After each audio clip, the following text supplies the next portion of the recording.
Praise God. I appreciate this so much tonight. And I was very much ready just to sit there and listen. But I don't know, just out of the blue, just an old familiar story came to me, and maybe it just fits right here. You know, a lot of the theme has to do with recognizing who we are and who God is and our proper place before Him. But you know, it's beyond theory, isn't it? We live in a real world, we live in real circumstances. And the thought that I had goes back to the experience of Jehoshaphat when he was faced with a real battle that I believe has parallels in our circumstances today. We live in a world that is being overrun with darkness, with wicked spirits that hate God, that hate us. How many of you have, you feel the oppression, you feel the efforts of the enemy against you? We're in real battles. The enemy we see is not like the one Jehoshaphat was thinking about, where real physical armies were coming against him. But the armies that we face today are real. And they hate us. And this is a time when God is allowing them to overrun the world of unbelieving men. And we're called to stand in this hour. Folks, we need to take the proper place before this great and mighty and holy God. And we have every right to, as we do that, to see Him work and to see Him carry out those plans that the devil cannot gainsay and cannot undo. Praise God. And so just take a quick look, because here's Jehoshaphat, and this is in 2 Chronicles 20, minding his own business, king of Israel, or king of Judah. And some men in verse 2 came and told Jehoshaphat, a vast army is coming against you from Edom, from the other side of the sea. So this is from over in the east. It is already in, and he goes through all these places where he's at. And so what he does is, alarmed, Jehoshaphat resolved to do what? Yeah, I mean, he didn't get the war committee together and get some focus groups and take a poll. He didn't do any of the things that men do. He didn't rely on human wisdom in any form. He said, we have no other hope in this circumstance but to call on God. And it's obvious from the way he approached this that he did not go bopping into God's presence demanding his rights, did he? He came with the proper spirit. Praise God. He resolved to inquire of the Lord. He proclaimed a fast for all Judah. You know, some of us heard a message the other night that was focused on fasting. How many of you were blessed and challenged by that who were there? Yes. There's a place for those kinds of taking God seriously, those times when we take God seriously and set things aside and say, God, we need you. We think we can muddle along on our own strength and with our own wisdom and just sort of coasting based on what we knew, what we've always done, our little tradition, the motor is running, we're just kind of going along. We need God. We need Him every day. There's never a time when it's proper for us to put the gear in neutral and simply coast. We need God every single day. And the Lord brought this about to show His people who He was and His power. But there's something in the heart of this man. Proclaimed a fast for all Judah. The people of Judah came together to do what? To seek help from the Lord. Indeed, they came from every town in Judah to seek Him. This was a united effort. Now, I understand that they were scared to death. They had a real situation on their hands, but I mean, everyone was on board. Everybody got it.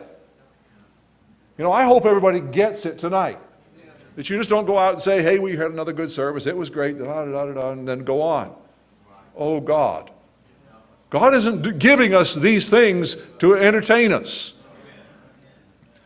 But anyway, then Jehoshaphat stood up in the assembly of Judah and Jerusalem at the temple of the Lord in the front of the new courtyard and said, O Lord God of our fathers, are you not the God who is in heaven?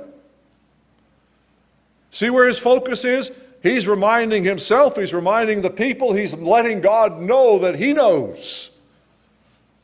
I'm in a position here, Lord, where you're the God of heaven. Are you not that God?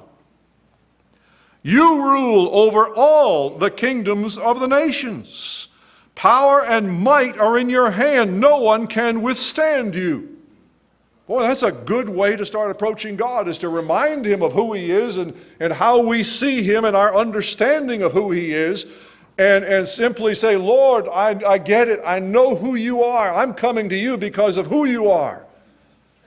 Now, you can't come to him like that and say, well, I'm up here and we're going to talk. No, we take that low place. We get who we are too. He didn't come because of, he thought he was up and somebody great. He came in that lowest place he could take.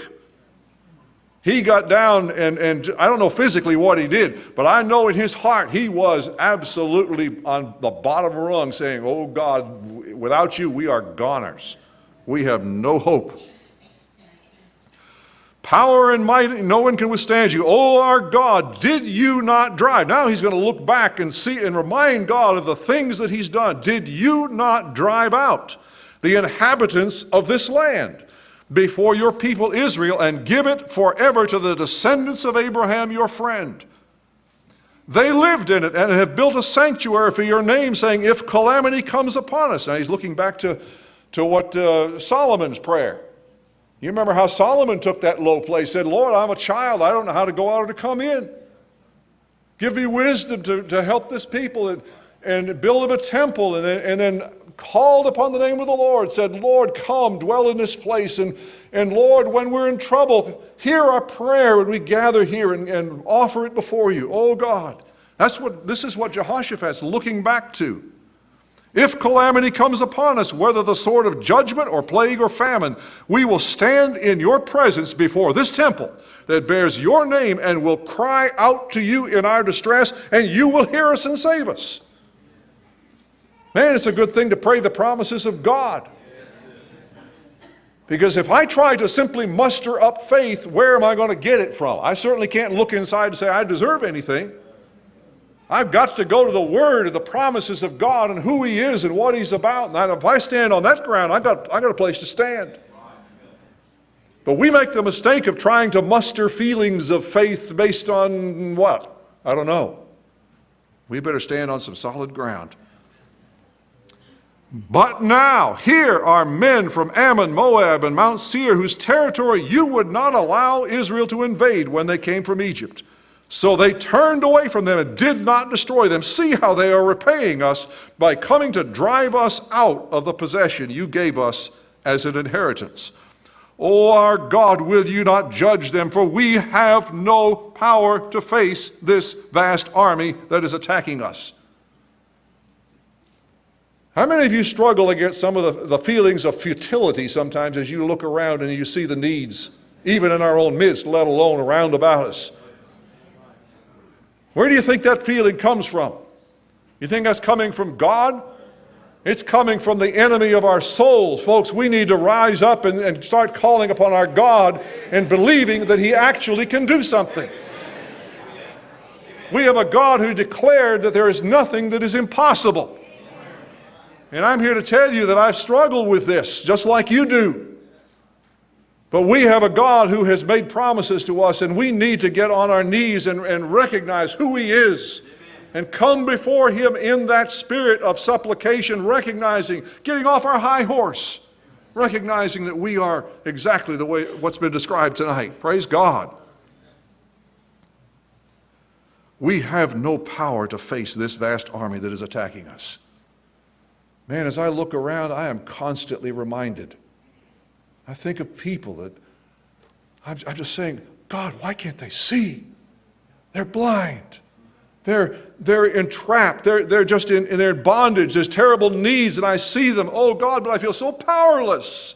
But folks, there's a God who's not powerless. And our place is to call upon God in united prayer and expect God to work. How many times in the ministry of Jesus, you do see people who come with their own need and say, oh God, help me. But you see a lot of other people who come and say, my daughter is sick at the point of death. My daughter has a demon. My son has a demon. People coming on behalf of other people who can't even ask for their own needs. We have a right to bring people before God. And I've experienced the same things that Tony did over there, and we were praying. I think back about some of those people. I say, oh God, you heard every prayer that we prayed. Just don't forget them. Lord, help those people that we prayed for. You know, I know a lot of times you have people coming around thinking we got magic hands and, oh, just bless us. And I'm sure there was some of that, but I'll tell you, there was some real need. And I appreciate the reminder of that blind man. I had almost forgotten about that, but that was amazing. That was a blessing. To have that man sitting there and being, I forget, I guess they were telling us what he was saying. They were obviously, because we don't understand Telugu, but at least most of the words. We did learn a few key words. But anyway, what a blessing it was to hear that man's testimony. I can't see you, but I love you. Oh, wow. Talk about feeling about this small.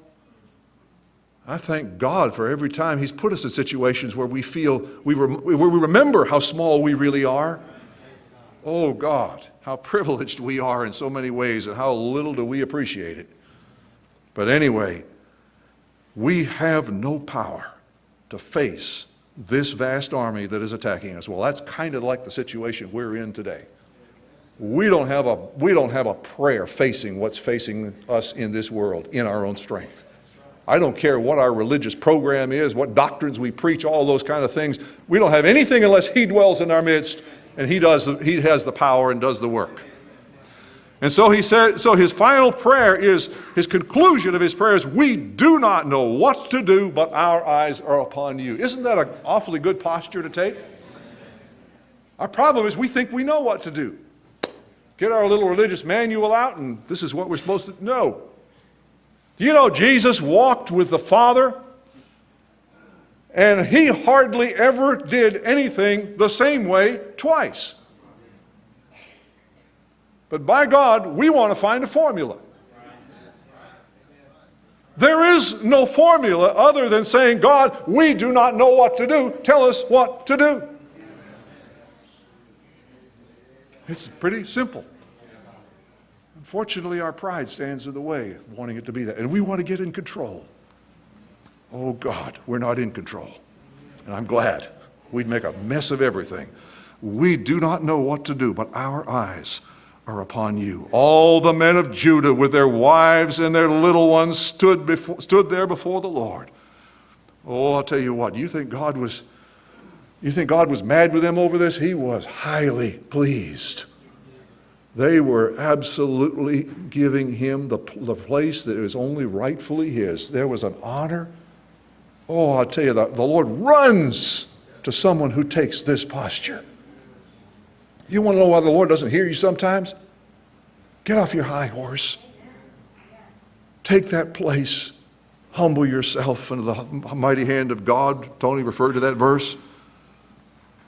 Then the Spirit of the Lord came upon Jehaziel, son of Zechariah, the son of Benaiah, and so forth, a bunch of his forebears there. He was a Levite, a descendant of Asaph, who had, as he stood in the assembly, he said, listen, King Jehoshaphat and all who live in Judah and Jerusalem, this is what the Lord says to you. Do not be afraid or discouraged because of this vast army, for the battle is not yours, but God's. Well, folks, I want to remind myself, first of all, and then you, secondly, that the battles that we see in our midst are not our battles.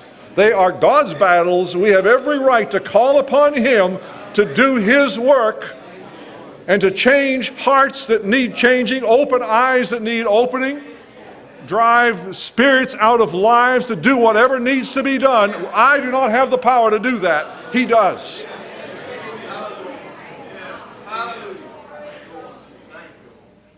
It's His battle, His church.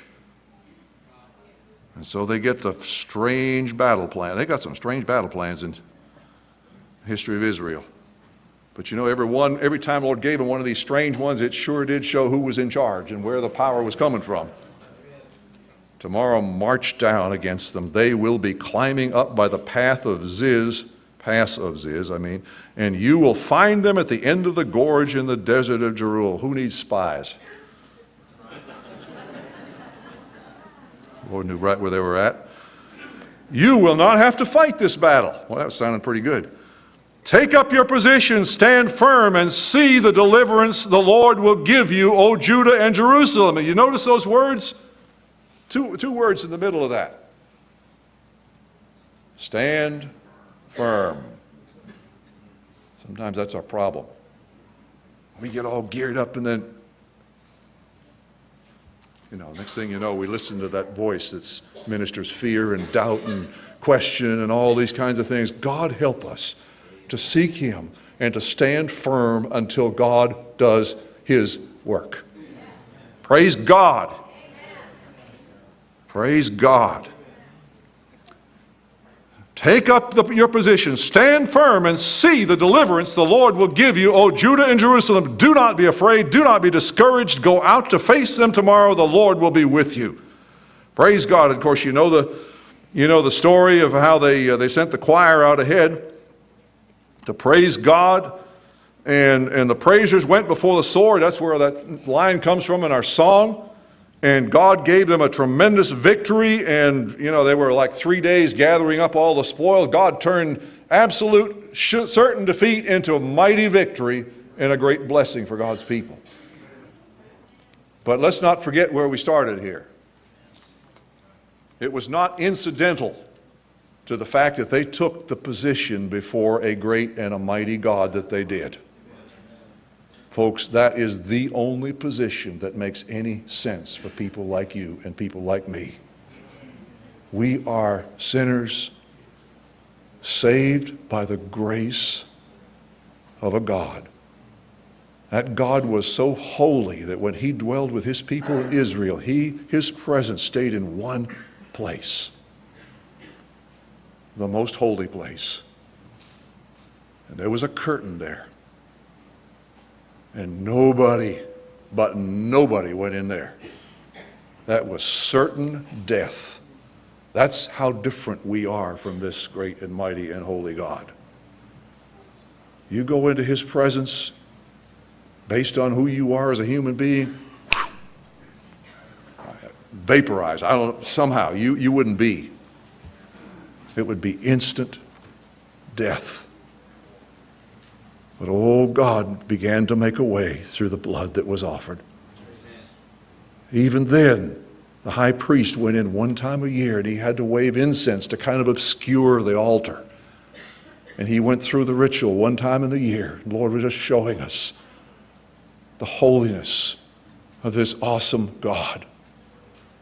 It's been mentioned about how when Jesus died, that veil of the temple, I don't know what in the world the priests, those blind priests, must have thought.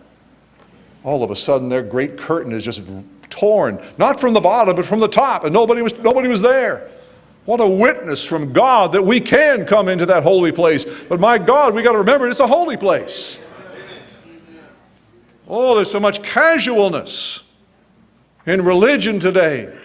God help us to reverence Him. God help us to take the place that we need to take before Him. And I'll tell you, we're going to see the same things that Jehoshaphat and the people there saw. We're going to see a God who will move on behalf of His people if we will reverence the God that we serve the way He deserves to be reverenced. Praise God. I'll tell you, beloved, every now and then we need to go back to foundational truth. That's what we've had last night and tonight. Perfect continuity. And I just can't help but take this away with me from this. And may God write it in our hearts and minds to where it flashes in front of us every time these storms, these tests, these trials come our way. God called us. We didn't call ourselves. God places you where it pleases Him. We don't choose the body. God chooses the place for us where it pleases Him. That's who put us there. Much has been said about our place. Your place is where God put you. And I'm going to tell you something. When you realize who called you, who placed you, who died for you, you stand in that place and nothing will move you out of that place. Listen, the armies of hell can't, the armies of Russia can't, the armies of China can't, a secret police in this country can't. You'll stand right there until He calls you home because He placed you there. I guess the best short summation is a little chorus we sang tonight. Aren't you glad that Jesus remembered you? There's none that sought Him. He sought us. We didn't love Him. He first loved us. Aren't you glad that Jesus remembered you? Aren't you glad that Jesus brought you to the truth? I was not running all over the world looking for the truth. And be honest, neither were you. Aren't you glad that Jesus brought you to the truth? Brought you to the body where He is the head.